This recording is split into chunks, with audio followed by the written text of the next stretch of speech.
اگر تم یہ چاہتے ہو کہ اللہ کی طرف سے تمہارے اوپر رحمتوں کی بارشیں ہوں، نہ اس کے لیے وضو شرط ہے، نہ یہ سنگین ہے، بہت مختصر ہے، مگر سب سے عظیم عبادت اس لیے ہے، مختصر ہے اور سب سے عظیم اس لیے کہ تنہا یہ ایک عبادت ایسی ہے، تنہا یہ ایک فریضہ ایسا ہے جسے بسم اللہ الرحمن الرحیم الحمد للہ رب العالمین والصلاة والسلام على اشرف الخلائق اجمعین سیدنا و سید الاولین والآخرین حبیبنا و حبیب الہ العالمین امام المرسلین و خاتم النبیین ابی القاسم المصطفى محمد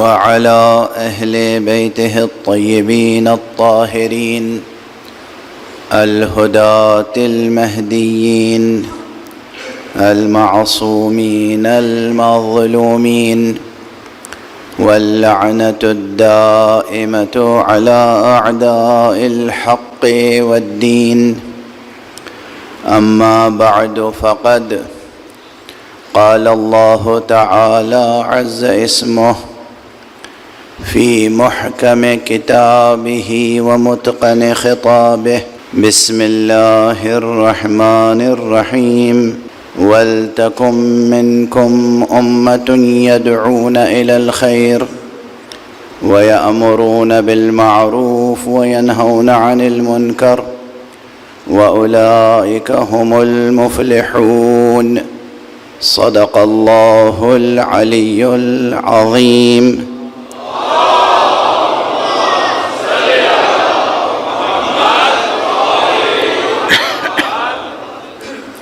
ایک اور بلند تر صلوات پڑھنا۔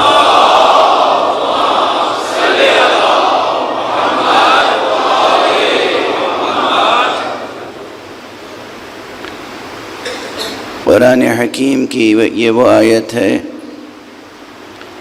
کہ جو ایک زندہ و ترقی پذیر و ترقی یافتہ معاشرے کی دعوت دیتی ہے۔ یہ کوئی زندہ معاشرہ ہوتا ہے جو خیر کی طرف بلاتا ہے، یہ کوئی زندہ معاشرہ ہوتا ہے جو اچھائیوں کا حکم دیتا ہے، یہ کوئی زندہ معاشرہ ہوتا ہے جو برائیوں سے روکتا ہے۔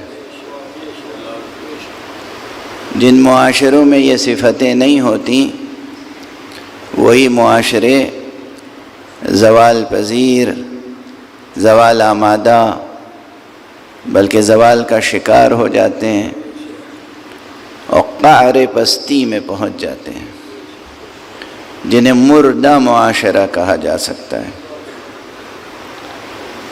کیونکہ زندگی، خود زندگی، یہ جو میں عرض کر رہا ہوں کہ وہ معاشرے زندہ ہوتے ہیں جو خیر کی طرف اور نیکی کی طرف بلائیں، جسے حیات کہتے ہیں نا، حیات، زندگی۔ زندگی کی فطرت اور زندگی کی خصوصیت یہ ہے کہ وہ اچھائی کو اختیار کرتی ہے، برائی کو رد کرتی ہے۔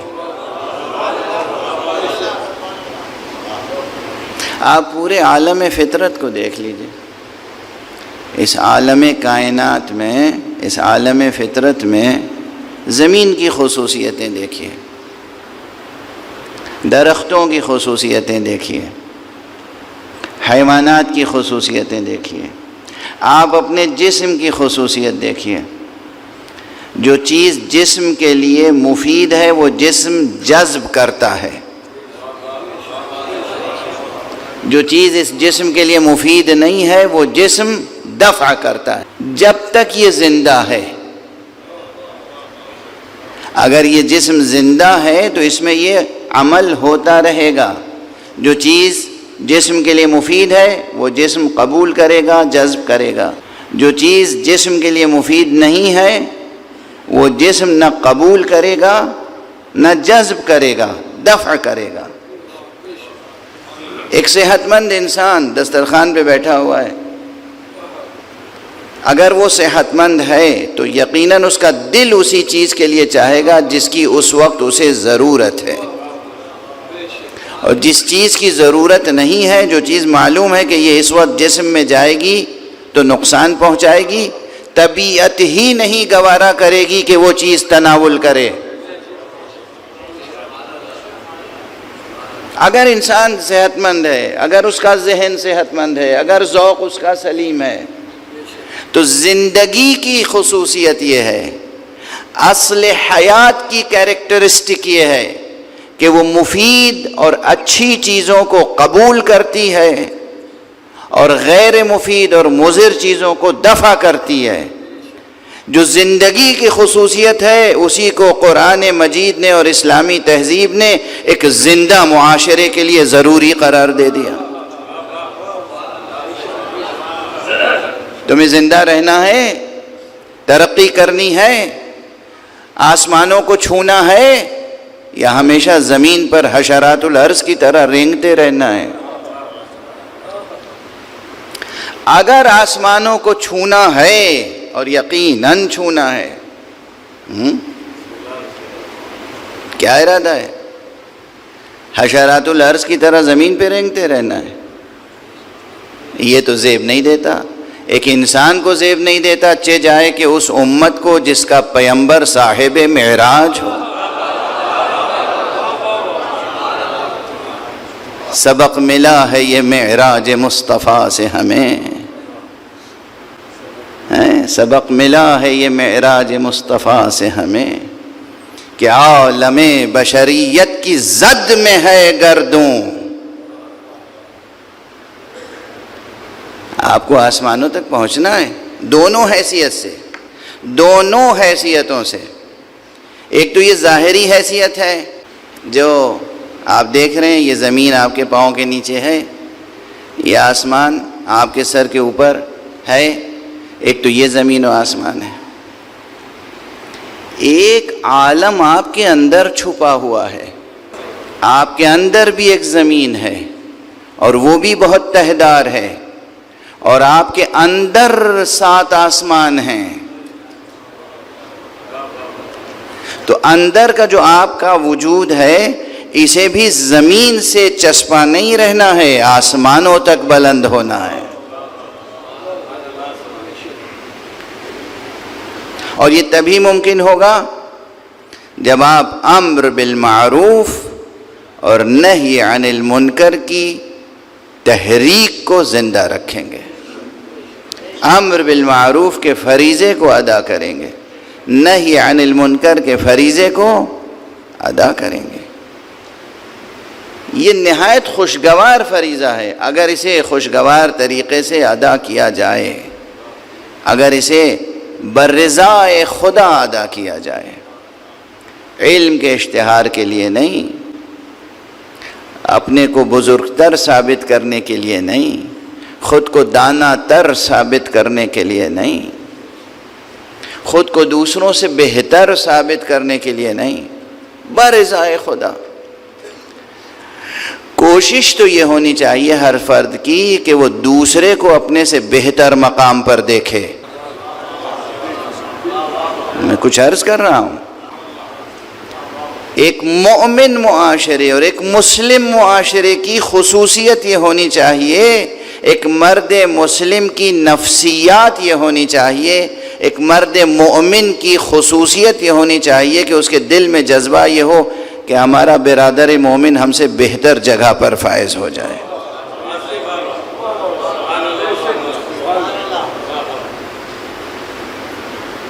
اب لفظیں بدل دوں. اگر واقعی کوئی آئیڈیل پیرنٹس ہوں، گڈ پیرنٹس ہوں، اچھے والدین ہوں، تو ان کی کیا خواہش ہوتی ہے کہ ان کا بچہ ان سے بہتر سطح زندگی پر فائز ہو جائے. بھئی اگر یہ ہدف نہیں ہے تو انسان اچھا والد اور اچھی والدہ نہیں ہو سکتے. کیوں؟ یہ میرا جملہ نہیں ہے، میں کسی ماہر تعلیم کا جملہ دہرا رہا ہوں، بلکہ میں عرض کر دوں کہ کس کا جملہ ہے. پروردگار انہیں صحت و عافیت و سلامتی سے رکھیں. میرے بزرگوں میں سے ہیں، میرے شفیق بزرگ ہیں اور بہت اچھے رائٹر رہے ہیں. بچوں کا ادب تخلیق کیا انہوں نے، بچوں کے لیے بہت لکھا، بڑوں کے لیے بہت لکھا. پوری زندگی ایک مثالی ایکٹیوسٹ کے طور پر زندگی گزاری انہوں نے. اور ہم میں سے ہیں، آپ میں سے ہیں، جناب سید غلام حیدر صاحب نقوی دہلی میں تشریف فرما ہیں. اچھے ادیب، اچھے قلمکار اور اچھے بچوں کی فکر رکھنے والے، معاشرے کی فکر رکھنے والے. ایک مرتبہ گفتگو ہو رہی تھی تو انہوں نے کہا بھائی میں تو ایک انسان کی کامیابی کا معیار یہ رکھتا ہوں، ایک انسان کی کامیابی کا معیار یہ رکھتا ہوں کہ اس انسان نے جہاں سے جس سطح سے زندگی شروع کی ہے اس کے بچے اس سے بلندتر سطح سے زندگی شروع کریں. اگر اس کے بچوں نے بھی اسی سطح سے زندگی شروع کی جس سطح سے اس نے شروع کی تھی تو اس نے اپنی زندگی ضائع کر دی، کوئی ترقی نہیں کی. کیا خوبصورت بات ہے، کیا بہترین بات ہے. جس طریقے سے ہر والدین کے دل میں یہ جذبہ ہونا چاہیے، ہاں یہ ہوتی ہے بڑی شخصیت. جس طرح آپ کے سینے میں یہ جذبہ ہونا چاہیے کہ آپ کی اولاد آپ سے بہتر جگہ پر پہنچے. اگر یہی پدرانہ شفقت کا جذبہ دوسرے تمام فرزندان ملت کے لیے پیدا ہو جائے کہ جہاں ہم کھڑے ہیں ہماری امت کا دوسرا فرد ہم سے بہتر جگہ پہ کھڑا ہو جائے، یہ وہ مثالی کردار ہوگا کہ جس کا اجر پروردگار عالم کی طرف سے جو ملے گا آپ اس کا اندازہ نہیں کر سکتے، اندازہ نہیں کر سکتے. اور یہ کیسے ممکن ہوگا؟ اس جذبے کا اظہار کیسے ہوگا؟ دوسروں کے لیے بہتر سوچنا. دیکھیے بالکل نفسیات بدل جائے گی. ایک فرد کو اور ایک معاشرے کو جو گھن اندر سے لگتا ہے، اس گھن کا کیا نام ہے بتائیں گے کوئی مجھے؟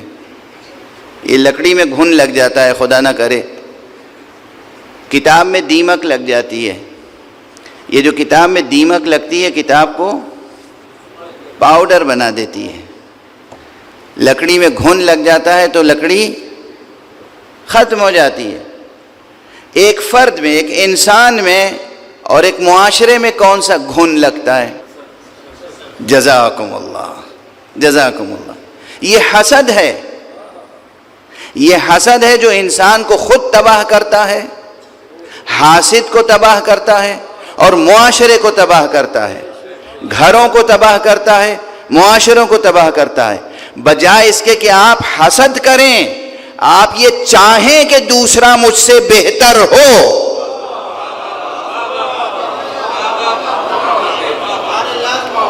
پھر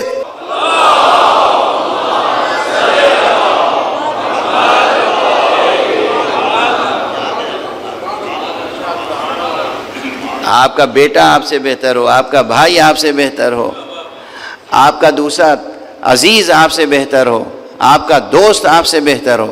جب آپ دوسرے کے لیے بہتری چاہیں گے تو سوچئے کہ پروردگار آپ کے لیے کیا چاہے گا. صلوات پڑھ دیجئے محمد و آلہ.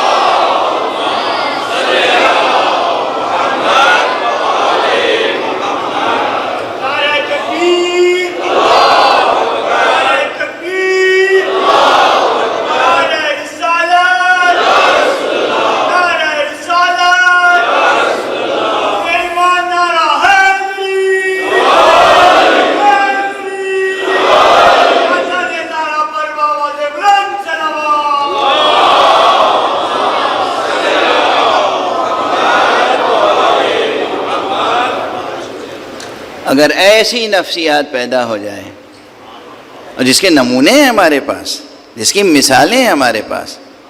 معصوم تو معصوم ہوتے ہیں. معصوم نے جو اپنے اصحاب تربیت کیے، جو اپنے اہل بیت تربیت کیے، اس میں یہ مثالیں ملتی ہیں. ابھی میں ان مثالوں کی طرف نہیں جاؤں گا، لیکن کچھ مطالب اور عرض کروں گا کہ یہ جو تحریک ہے، یہ جو فریضہ ہے جسے کہتے ہیں امر بالمعروف اور نہی عن المنکر، یہ اہم ترین فرائض میں سے ہے. اہم ترین فرائض میں سے ہے. اور دیکھیے جب ہم اہم ترین کہتے ہیں کسی چیز کو، تو یہ یاد رکھیے کہ ایسی چیزیں عموماً یہ نسبی اور اضافی ریلیٹیو ہوتی ہیں. ایک زاویہ نظر سے دیکھیں گے تو یہ چیز سب سے اہم ہے، دوسرے زاویے سے دیکھیں گے کوئی دوسری چیز سب سے زیادہ اہم نظر آئے گی. یہ ریلیٹیو ہوتی ہیں. تو اس کی ریلیٹیوٹی اپنی جگہ محفوظ، لیکن بہرحال یہ ان چند اہم ترین فرائض میں سے ہیں جو اللہ سبحانہ و تعالی نے فرض قرار دیا ہے، واجب قرار دیا ہے. اللہ نے کوئی ایسی چیز واجب قرار نہیں دی ہے جس کی آپ کو ضرورت نہ ہو.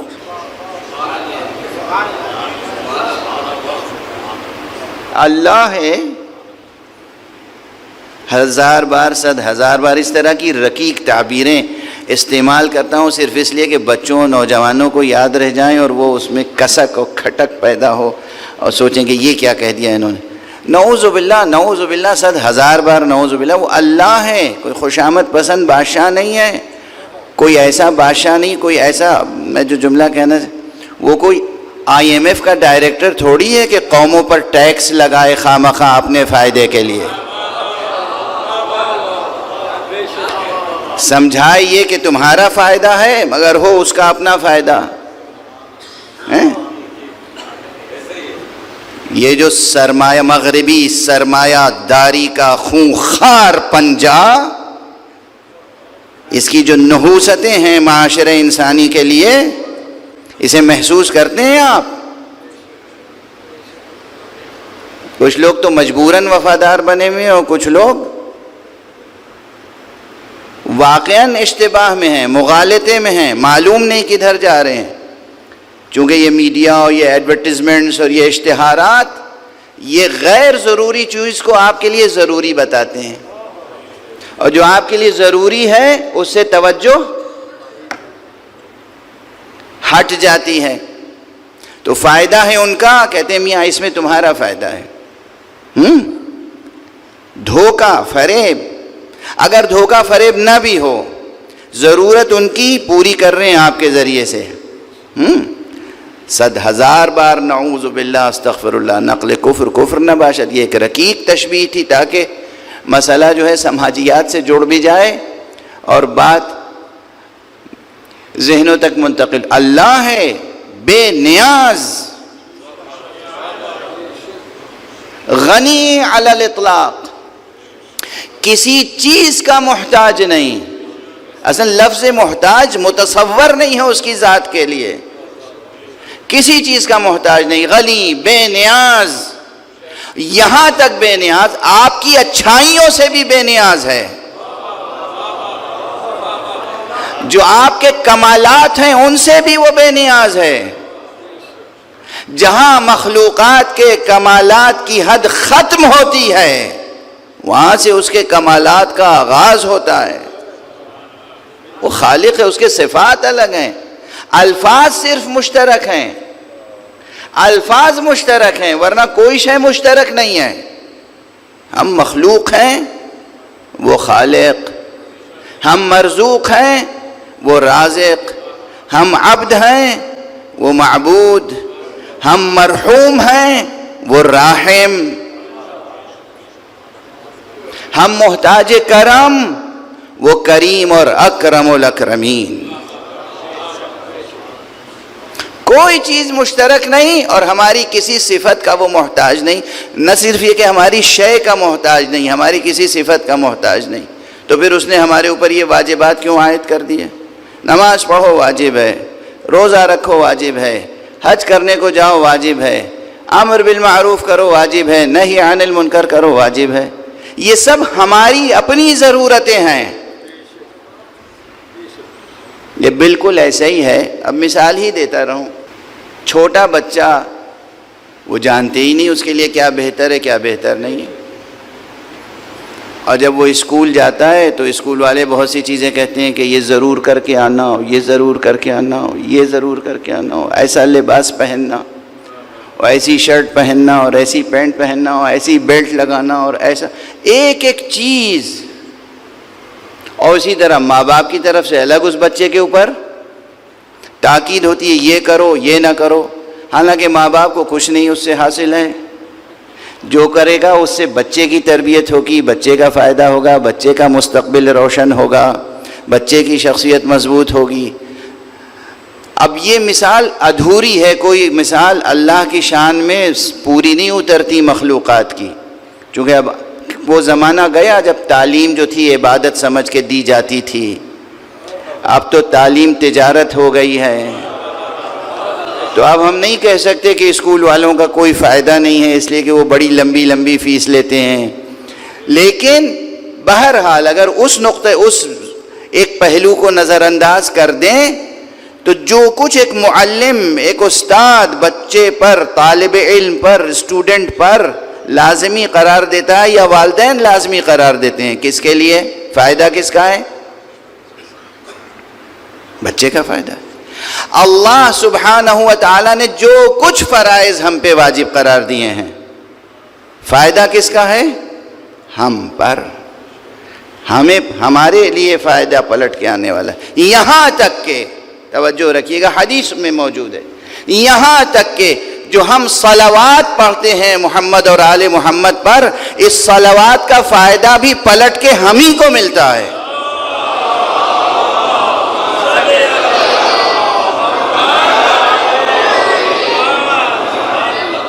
ورنہ ہم کیا، ہماری حیثیت کیا، ہماری زبان کیا، ہم خدا سے دعا کریں گے کہ یا اللہ مصطفیٰ اور اہل بیت مصطفیٰ پہ رحمت نازل کر. وہ مصطفیٰ اور اہل بیت مصطفیٰ جو خود کائنات رحمت پروردگار ہیں، جو خود خلق عظیم پر فائز ہیں اور جو خود رحمت عالمین ہیں. وما ارسلناک الا رحمتا للعالمین، ہم نے آپ کو نہیں بھیجا مگر عالمین کے لیے رحمت بنا کر. جو خود کائنات رحمت پروردگار ہوں ان پر رحمت کی دعا ہم کریں گے. مگر کیوں یہ واجب ہے؟ واجب ہے، مستحب نہیں ہے. صرف اسے مستحب نہ سمجھیے گا، واجب ہے. واجب ہے، کم سے کم زندگی میں ایک بار کہنا تو واجب ہے ہی. سعادت مند ہیں وہ جو ہر روز کہیں، سعادت مند ہیں وہ جو ہر نماز میں کہیں. حدیث ہے، پوچھا گیا کہ ہم حدیث صحیح. یوں تو صلوات کے بہت سے فائدے ہیں مگر ایک فائدہ بیان کر کے آگے بڑھوں، اور یہ وہ حدیث ہے جسے میں پورے وثوق سے کہہ رہا ہوں ان لوگوں نے بھی نقل کیا ہے صحیح سند کے ساتھ جن کے دل میں رسول کی محبت نہیں ہے.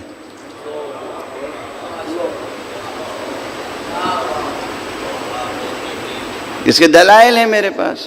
ان لوگوں نے بھی نقل کیا ہے جو رسول پر صلوات بھیجنا نہیں چاہتے، گوارا نہیں ہے انہیں. ابھی 1400 برس گزر جانے کے بعد بھی اب بھی ایسے لوگ موجود ہیں. ہم تو نماز میں مکمل ہی نہیں ہوتی نماز جب کہ تشہد میں کم سے کم صلوات نہ پڑھیں، لیکن ایسے لوگ ہیں جو نماز کے تشہد میں صلوات نہیں پڑھتے. ابھی روئے زمین پر ایسا گروہ موجود ہے. میری خود ملاقات ہوئی، میری گفتگو ہوئی، سمجھے میرا مناظرہ ہوا ان سے کہ تشہد میں آپ حضور کا نام لیتے ہیں مگر صلوات نہیں پڑھتے. کہ ہاں ہم صلوات نہیں ضروری سمجھتے، ہم واجب نہیں سمجھتے نماز میں صلوات. ان لوگوں نے بھی یہ حدیث ضرور نقل کی ہے. ہائے کیسی پستی سی پستی ہے، کیسی محرومی سی محرومی ہے، اچھائی کو اچھائی سمجھتے ہوئے بھی نہ کر پانا.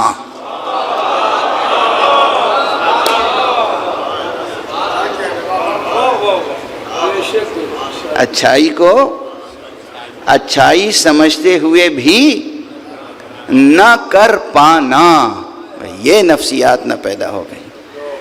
تو وہ جانتے ہیں، انہوں نے حدیث، یہ صحیح سند ان کی کتابوں میں بھی ہے کہ حضور نے فرمایا جو مجھ پر ایک بار صلوات بھیجتا ہے اللہ اس پر 10 رحمتیں نازل فرماتا ہے۔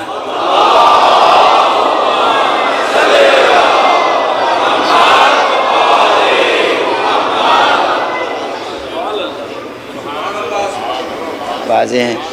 تو یہ جو سب سے بظاہر، اور یہ میں اس لیے عرض کر رہا ہوں کہ بظاہر خدا کی قسم، بظاہر میرا خیال ہے سب سے مختصر اور سب سے آسان اور سب سے بڑی عبادت کا نام ہے صلوات۔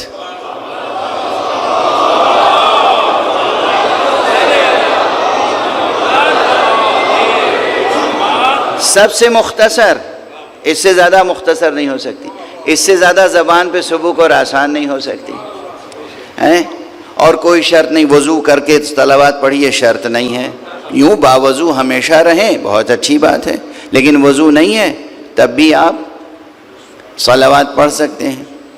بلکہ ایک شگفتہ سی روایت ہے، اجازت ہو تو پڑھ دوں آپ کے ساتھ، ایک صلوات پڑھیے محمد۔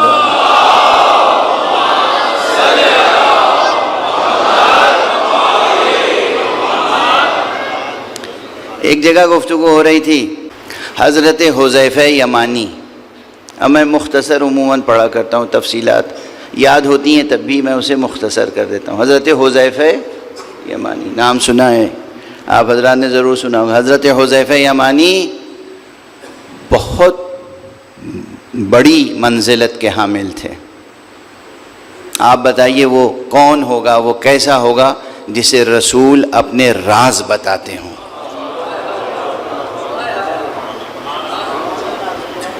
علی کے علاوہ۔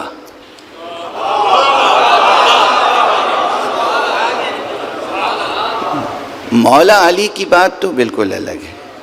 مولا علی علیہ السلام تو جان رسول تھے، نفس رسول تھے، جانشین رسول تھے، وصی رسول تھے۔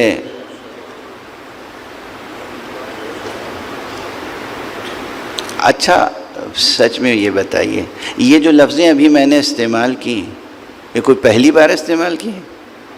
کروڑوں بار سن چکے ہیں آپ۔ یہ کیا اس میں تاثیر ہے کہ جب کوئی بھی دہراتا ہے تو دل کھل اٹھتا ہے؟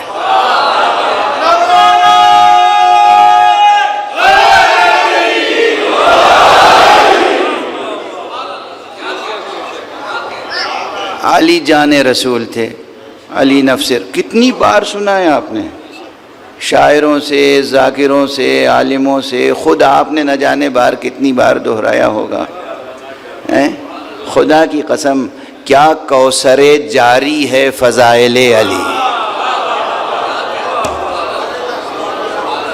لوگ جیتے ہیں اس ہوس میں، اس حرص میں، اس حب میں، اس خواہش میں، اس تمنا، اس آرزو میں کہ جنت میں جائیں گے تو نہر عسل سے دہن کو شیریں کریں گے، کوثر کا پانی پئیں گے، نہر لبن سے محظوظ ہوں گے۔ ہمارے لیے تو ذکر علی کوثر بھی ہے، نہر لبن بھی ہے، نہر عسل بھی ہے۔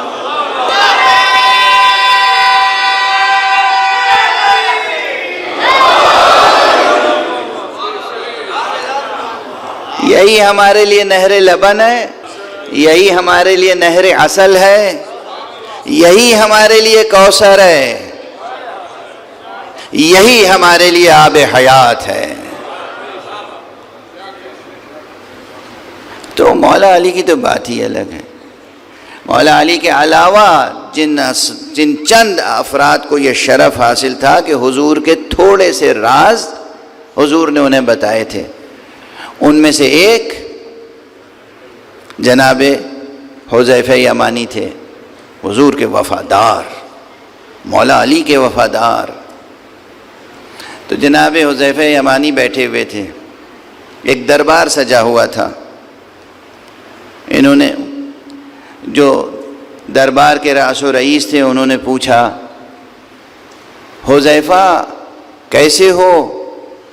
کیف اصبحت یا حذیفہ، حذیفہ کیسے ہو، کیسے سویرا کیا، کیسے صبح کی. یہ عربی کا ایک محاورہ ہے اپنے انداز کا. کہ کیا بتاؤں میری حالت کیا ہے، کیا بتاؤں کہ میری حالت کیا ہے. میں حق سے کراہت کرتا ہوں اور بغیر وضو کے صلاۃ ادا کرتا ہوں. میں وہ رکھتا ہوں جو خدا نہیں رکھتا. ایسے ہی 2-3 جملے وہ کہتے گئے.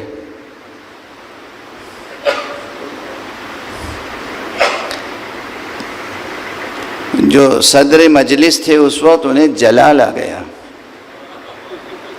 حذیفہ تم کیا کہہ رہے ہو، میری سمجھ میں نہیں آ رہا. تم نہ ہوتے تو میں ابھی کیا کر ڈالتا. تم حذیفہ تم یہ کیا کہہ رہے ہو.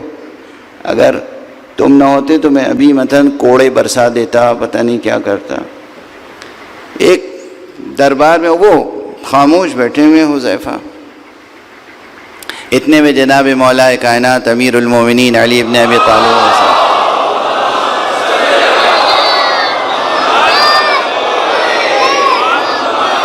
تشریف لے آئے. کہا کیا ہوا بھائی، کیا بات ہو رہی ہے. کہا یا ابا الحسن ذرا دیکھیے حذیفہ کو، کفر بک رہے ہیں. کہا کیا ہو گیا. کہا یہ کہہ رہے ہیں مجھے حق سے کراہت ہے، حق سے مجھے کراہت ہے. صلاۃ ادا کرتا ہوں بغیر وضو کے، میں وہ رکھتا ہوں جو خدا نہیں رکھتا. کہا اس میں غلط کیا کہہ رہے ہیں. موت حق ہے اور کون موت سے کراہت نہیں کرتا. اور یہ جو نبی پر درود بھیجتے ہیں یہ صلاۃ ہے اور بغیر وضو کے صلاۃ ہو جاتی ہے. اور بھائی حذیفہ ماشاءاللہ بیوی بھی رکھتے ہیں، بچے بھی رکھتے ہیں. خدا نہ بیوی رکھتا ہے نہ بچے رکھتا ہے، مشکل کیا ہے تمہیں. کہا یا ابا الحسن آپ نہ ہوتے تو میں تو ہلاک ہو جاتا. صلوات پڑھ دیجئے محمد.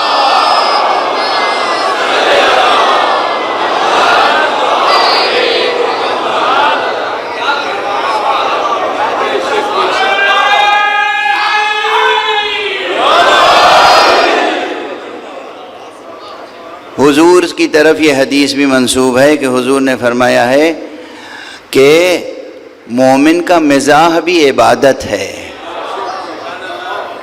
لیکن ظاہر ہے کہ اس کا نتیجہ یہ نکلا کہ ایک مومن کی صفت یہ بھی ہونی چاہیے کہ اس کے اندر مزاح کا ذوق پایا جائے.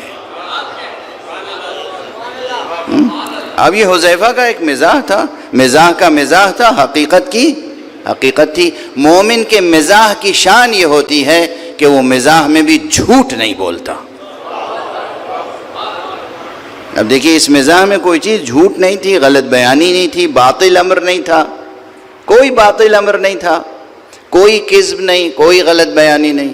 بہرحال بات یہاں تک پہنچی تھی صرف ایک بات کے لیے کہ صلاۃ درود بھیجنا محمد اور آل محمد پر، یہ نہ اس کے لیے وضو شرط ہے، نہ یہ سنگین ہے، بہت مختصر ہے، مگر سب سے عظیم عبادت اس لیے ہے کہ اگر یہ نماز میں نہ ہو تو نماز قبول نہیں ہے. جو لوگ نہیں پڑھتے نماز میں وہ جانے اور خدا جانے. ہمیں یہ معلوم ہے کہ اگر ہم نماز میں درود مصطفیٰ پہ نہیں پڑھیں گے ہماری نماز اس قابل نہیں ہوگی کہ فرشتے اس کی طرف توجہ کریں. اور پھر یہ وہ عبادت ہے جس کے لیے اللہ نے فرمایا ان اللہ وملائکتہ یصلون علی النبی یا ایھا الذین آمنوا صلوا علیہ وسلموا تسلیما.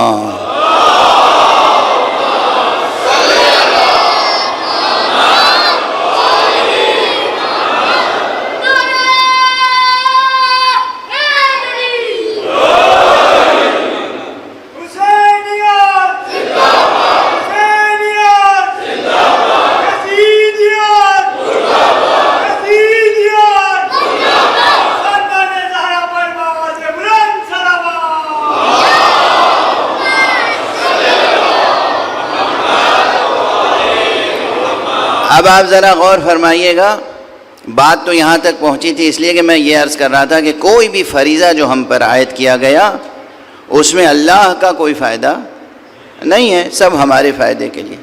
درود بھیجنے کے لیے بھی جو اللہ نے فرمایا تو کس لیے؟ تاکہ یہ ایک بہانہ بنے، تاکہ وہ ہم پر اپنی رحمتوں کی بارش کرے۔ اس کو ایک جملے سے اپنے اصلی موضوع سے اور مربوط تر کر دوں، اگرچہ مربوط ہے پہلے ہی سے۔ کل میں نے عرض کیا تھا کہ امر بالمعروف اور نہی عن المنکر کے کچھ آداب ہوتے ہیں، اور اس میں سب سے اہم ادب یہ ہے، امر بالمعروف کی سب سے بڑی ایتھکس یہ ہے، سب سے بڑی ویلیو یہ ہے کہ جو آپ دوسرے کو حکم دیں اس پہ خود عمل کریں۔ آپ دیکھیے کہ خود پروردگار نے اس آیت کریمہ میں اس کی مثال قائم کی۔ صلوات مصطفیٰ صلی اللہ علیہ وآلہ وسلم پر بھیجنا ایک معروف ہے، یہ بھی کیا ہے؟ ایک معروف ہے۔ تو اللہ نے اس مقام پر امر بالمعروف کی خود ایک مثال قائم کی۔ جتنے دوسرے اوامر ہیں ہر جگہ کا، تم نماز پڑھو، تم زکوٰۃ دو، تم روزہ رکھو، تم حج کرو، تمام احکام یہ تم کرو تم کرو تم کرو، یہ ایسا معروف تھا اور اتنی بڑی عبادت تھی، اتنی بڑی، اسی لیے میں نے کہا مختصر ہے اور سب سے بڑی، مختصر ہے اور سب سے عظیم، اس لیے کہ تنہا یہ ایک عبادت ایسی ہے، تنہا یہ ایک فریضہ ایسا ہے جسے ہم پر واجب کرنے سے پہلے یہ کہا دیکھو میں یہ کرتا ہوں، میرے خاص فرشتے یہ کرتے ہیں، تم بھی یہ کیا کرو۔ ایک صلوات پڑھ دیجئے محمد وعلی۔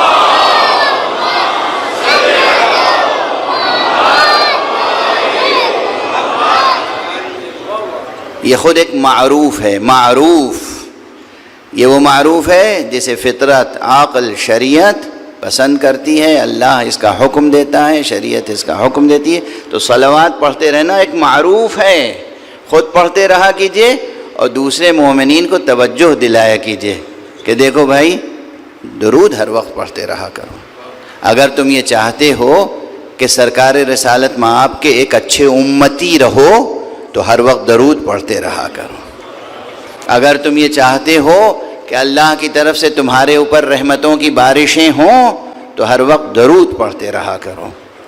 پھر دیکھیے اگر وہ معاشرہ پیدا ہو جائے تو پھر کیسی رونق ہوگی آپ کی زندگیوں میں، کیا نورانیت ہوگی، کیا بلندی ہوگی، کیا شفافیت ہوگی۔ آپ اس زمین پر اپنے قدموں میں کوثر اور نہر لبن اور نہر عسل جاری دیکھیں۔